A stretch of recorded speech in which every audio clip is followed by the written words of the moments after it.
ओम शांति 27/10/2023 प्रातः मुरली। ओम शांति। बाप दादा मधुबन। बाबा आज कह रहे हैं, मीठे बच्चे, तुम्हारी दिल में खुशी के नगाड़े बजने चाहिए, क्योंकि बेहद का बाप तुम्हें बेहद का वर्षा देने आया है। मीठे बच्चे, तुम्हारी दिल में खुशी के नगाड़े बजने चाहिए, क्योंकि बेहद का बाप तुम्हें बेहद का वर्षा देने आया है। प्रश्न: माया ने मनुष्य को किस भ्रम में भरमा दिया है, जिस कारण वे स्वर्ग में चलने का पुरुषार्थ नहीं कर सकते? उत्तर: माया का ये जो पिछाड़ी का पंप है, 100 वर्ष के अंदर एरोप्लेन, बिजली आदि क्या क्या निकल गया है। इस पंप को देखते हुए मनुष्य समझते हैं स्वर्ग तो यहाँ ही है, धन है, महल है, गाड़ियाँ हैं, बस हमारे लिए यहाँ ही स्वर्ग है। ये माया का सुख है जो भरमा देता है। इसके कारण ही वे स्वर्ग में चलने का पुरुषार्थ नहीं करते हैं। गीत माता ओ माता। ओम शांति। अभी ये तो बच्चों को समझाया गया है कि जो होकर जाते हैं उनकी महिमा गाई जाती है। भारतवासी तो जानते नहीं, विद्वान पंडित भी नहीं जानते। जगत अम्बा अर्थात जगत के मनुष्यों को रचने वाली, तुम जानते हो, जिसको जगत अम्बा कहते हैं, वो अभी बच्चों के सम्मुख बैठी है। भक्ति मार्ग में तो ऐसे ही गाते आए हैं। तुम बच्चों को अभी ज्ञान मिला है, अर्थात जगदम्बा का परिचय मिला है। जगदम्बा के नाम से भी भिन्न भिन्न अनेक चित्र बनाए हैं। वास्तव में है तो एक ही जगदम्बा। उनको ही काली कहो, सरस्वती कहो, दुर्गा कहो, ढेर नाम रखने से मनुष्य मूंझ गए हैं। काली कलकत्ते वाले भी कहते हैं, परंतु ऐसा चित्र तो होता नहीं। बाप कहते हैं ये सब भक्ति मार्ग की सामग्री है। जब से भक्ति मार्ग शुरू होता है तब से रावण राज्य भी शुरू होता है। ये तो मनुष्य जानते नहीं कि रावण क्या है, राम क्या है। ये बेहद की कहानी है। तुम बच्चे अब जानते हो, रावण राज्य पूरा हो फिर राम राज्य शुरू होता है। राम जरूर सुख देने वाला होगा, रावण जरूर दुख देने वाला होगा। भारत में रावण राज्य है तो उनको शोक वाटिका कहा जाता है। बाप ने समझाया है, तुम सब इस समय रावण राज्य में हो। मुख्य भारत की ही बात है। रावण राज्य में तुम भ्रष्टाचारी बन गए हो। राम अर्थात बेहद का बाप है, सुख देने वाला। इस समय सभी मनुष्य है आसुरी मत पर। बाकी रावण कोई 10 शीश वाला नहीं है। ये है 5 विकारों की मत, जिसको रावण मत कहा जाता है। शिव बाबा की मत है श्रीमत। अभी आसुरी संप्रदाय है ना, ये बेहद की बात है। श्रीमत से 21 जन्म सुख पाते हो, आसुरी मत से 63 जन्म तुमने दुख पाया है। तुम जानते हो ये रावण है बड़े ते बड़ा दुश्मन, जिसको जलाते रहते हैं। समझते नहीं कि आखिरी रावण को जलाना हम बंद कब करेंगे। कहते हैं ये रावण को जलाना तो परंपरा से चला आता है। एफिजी बनाए जलाते रहते हैं। बरोबर इस रावण ने सबको दुख दिया है, खास भारत को। तो रावण बड़ा दुश्मन हुआ ना, परंतु इस बेहद के दुश्मन को किसको पता नहीं है। बेहद का बाप आकर बेहद का सुख देते हैं। ऐसी सहज बात भी कोई विद्वान पंडित आदि नहीं जानते। तुम बच्चे जानते हो। हमको बेहद के बाप से सुख का वर्षा लेना है, परंतु फिर घड़ी घड़ी तुम बाप को भूल जाते हो। भक्ति मार्ग में तुम पुकारते आए हो, हे बाबा रहम करो, मर्सी ऑन मी।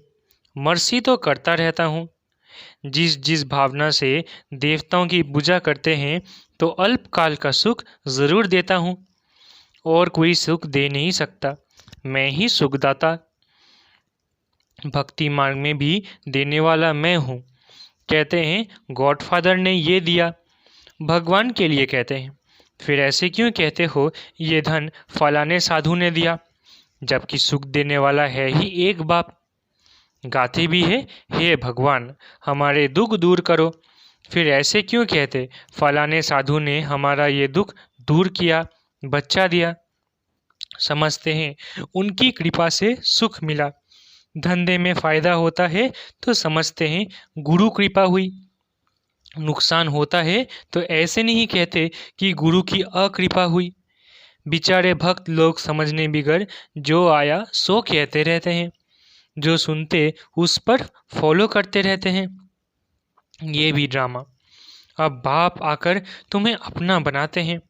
बाप से प्रीत रखने में भी माया बहुत विघ्न डालती है, एकदम मुंह फिरा देती है। 21 जन्म का सुख देने वाले बाप से फारकती दिला देती है। बाप समझाते हैं भक्ति मार्ग और ज्ञान मार्ग में रात दिन का फर्क है।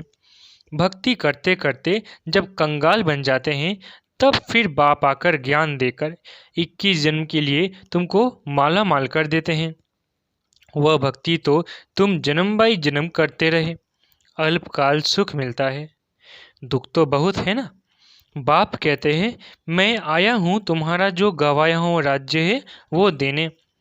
बेहद की बात हुई ना, बाकी और कोई बात नहीं। ये लक्ष्मी नारायण आदि वाइसलेस देवताएं थे। उन्हों के महलों में कितने हीरे जवाहरात होंगे, तुम आगे चलकर बहुत कुछ देखेंगे। जितना नज़दीक आते जाएंगे उतना स्वर्ग की सीन देखते जाएंगे। कितनी बड़ी बड़ी दरबार होगी, खिड़कियों पर सोने हीरे जवाहरों का कितना अच्छा श्रृंगार होगा। बस ये रात पूरी होकर दिन शुरू होगा। जो बैकुंठ तुम दिव्य दृष्टि से देखते हो वो प्रैक्टिकल में ज़रूर देखेंगे।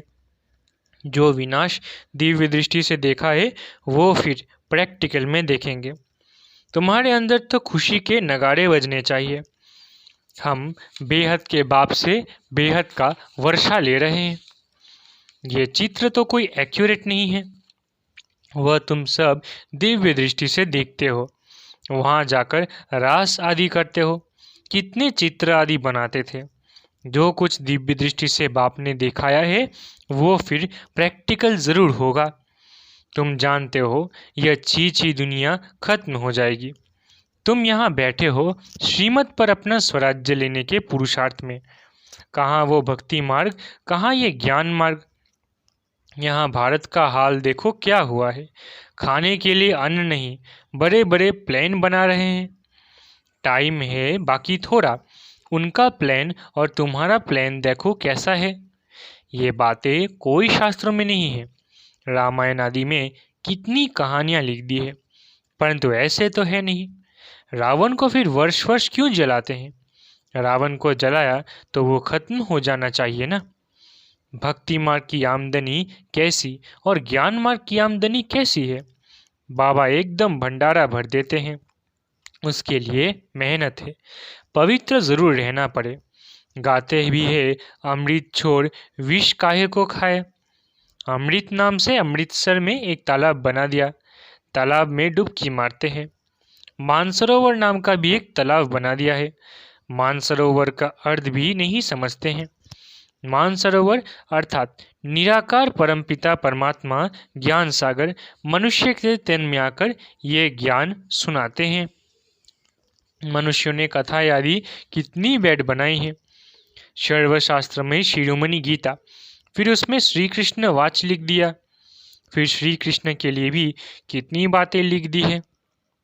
सर्प ने दशा श्री स्त्रियों को भगाया, कितने झूठे कलंक लगाए। अभी तुम समझा सकते हो, श्री कृष्ण की तो बात ही नहीं है।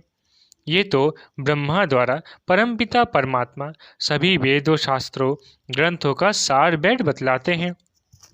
नंबर 1 है श्रीमद् भगवद गीता। भारतवासियों का धर्मशास्त्र एक ही है, उसको खंडन कर दिया है तो बाकी जो बाल बच्चे वेद शास्त्र है सब खंडन हो गए। बाप कितनी अच्छी रीति समझाते हैं, फिर भी चलते चलते माया के थप्पड़ खाते रहते हैं, धारणा नहीं करते हैं। ये है युद्ध स्थल। तुम हो बच्चे जो ब्राह्मण बने हो। गीता आदि में तो कोई ऐसी बातें लिखी नहीं है। ब्रह्मा की मुख वंशावली है, ब्रह्मा द्वारा यज्ञ रचा गया। रुद्र ज्ञान यज्ञ तो बरोबर है, फिर युद्ध का मैदान कहाँ से आया? गाया भी हुआ है राजस्व अश्वमेध यज्ञ। ये जो रथ है उसको हम बलि चढ़ाते हैं। वो फिर दक्ष प्रजापति का यज्ञ रच घोड़े को बैठ स्वाहा करते हैं। क्या क्या लिख दिया है। तुम जानते हो, सतयुग में भारत स्वर्ग था तो जरूर वहाँ बहुत थोड़े ही होंगे। देवी देवता थोड़े थे। जमुना के कंठे पर बरोबर राज्य होगा। सिर्फ देवी देवताएं राज्य करते होंगे। वहाँ तो गर्मी आदि होती नहीं जो कश्मीर शिमला आदि जाना पड़े। तत्व भी बिल्कुल सतो प्रधान हो जाते हैं। ये भी समझने वाले समझे। सतयुग का को स्वर्ग कहा जाता है, कलयुग को नरक कहा जाता है। द्वापर को इतना नरक नहीं कहेंगे। त्रेता में भी 2 कला कम होती है। सबसे जास्ती सुख स्वर्ग में है। कहते हैं फलाना स्वर्ग पधारा, परंतु स्वर्ग का अर्थ नहीं समझते हैं। स्वर्गवासी हुआ तो जरूर नरक में थे ना। हर एक मनुष्य नरक में है। अभी बाप तुमको बेहद का राज्य देते हैं। वहाँ तो सब कुछ तुम्हारा रहेगा। तुम्हारी पृथ्वी, तुम्हारी आकाश। तुम अटल अखंड शांतिमय राज्य करेंगे। दुख का नाम ही नहीं होगा। तो उसके लिए कितना पुरुषार्थ करना चाहिए। अवस्थाएं बच्चों की कैसी है जानते भी है। हमारे मम्मा बाबा बहुत अच्छी रीति पुरुषार्थ करते हैं। क्यों नहीं हम भी पुरुषार्थ कर वर्षा लेवे। बाबा कहते हैं बच्चे थक मत जाना, श्रीमत पर चलते रहना। श्रीमत को कभी भूलना नहीं। इसमें बड़ी सावधानी चाहिए। जो कुछ करो पूछो, बाबा हम इसमें मूंझते हैं, इसे करने में हमारे ऊपर कोई पाप तो नहीं लगेगा। बाबा कभी कोई से लेता नहीं है। भक्ति मार्ग में भी ईश्वर अर्थ दान करते हैं तो रिटर्न में फिर लेते हैं। शिव बाबा लेकर क्या करेंगे। उनको कोई महल तो नहीं बनाने हैं। सब कुछ बच्चों के लिए करते हैं। मकान बनवाते हैं वो भी तुम्हारे पिछाड़ी में रहने लिए। तुम्हारा यादगार मंदिर भी यहाँ है। तुम भी यहाँ बैठे हो। जो सर्विसेबल बच्चे हैं वो आगे चल बहुत रौनक देखेंगे। यहाँ बैठे बैठे चक्र लगाते रहेंगे स्वर्ग में, फिर वहाँ जाकर महल बनाएंगे। मकान की कंपटीशन होती है ना। अभी 100 वर्ष में कितना बनाया है। भारत को जैसे बहिष्ठ बना दिया है। तो वहाँ 100 वर्ष में समझते हो क्या नहीं होगा। साइंस सारी तुमको वहाँ काम में आती है। साइंस का सुख ही वहाँ है। यहाँ तो दुख है। साइंस पर कितना मेहनत करते हैं। तुम बच्चे समझते हो कि ये सिर्फ फाफा मार रहे हैं, अपनी बड़ाई कर रहे हैं। अल्पकाल क्षुण भंगुर सुख है। ये माया का पिछाड़ी का पंप है। यह एरोप्लेन रॉकेट आदि में अभी जाते हैं। आगे ये सब साधन थे नहीं, बिजली आदि भी नहीं थी।